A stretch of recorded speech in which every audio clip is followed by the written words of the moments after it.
Carson Kvapil finishes second in tonight's ARCA race at Charlotte Motor Speedway. Carson, that was simply an outstanding run. Talk about it.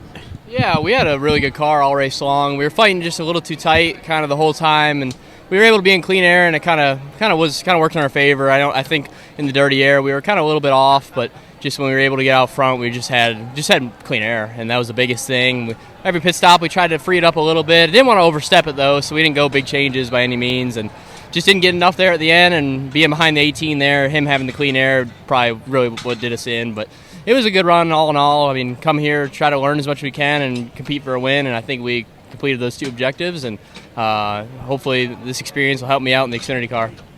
This and the runs that you've had in the Xfinity series lately, you have certainly made a fine impression for yourself. What's it been like running in the bigger classes?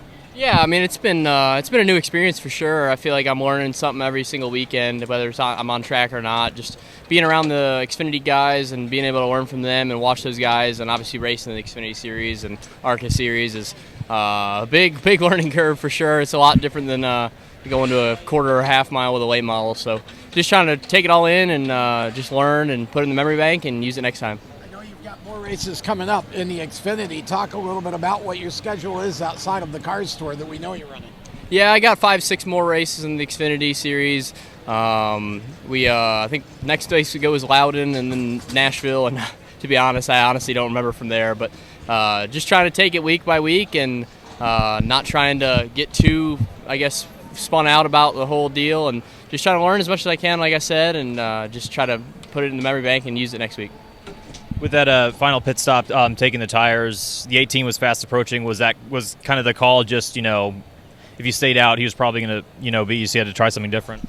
I mean, I figured obviously they knew the 18 was good. I was just hoping not to get a caution there in the last 20 laps there, but unfortunately we did, and they kind of put us in a box. And I felt like crew chief Andrew kind of felt like we needed to come in and take tires, and I do think that was the right call, honestly. I mean, the 18, he just had a really good car there after he got his lap back and stuff like that. Must have saved some tire and just had a good car. So him being out there in clean air kind of really played into his favor, and I got to him once or twice, close to him, but just the dirty air was too much for us to get by him, and just have to settle home with a second place, I guess.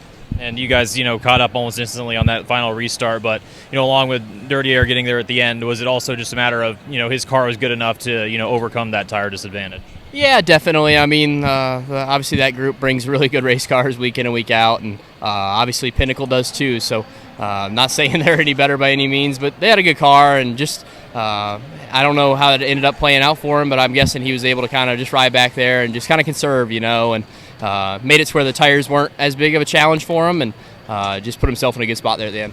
Thank you, Carson. Steven Stumpf of Frontstretch.com here. Come back for more great racing videos, and if you like us, don't forget to hit that subscribe button.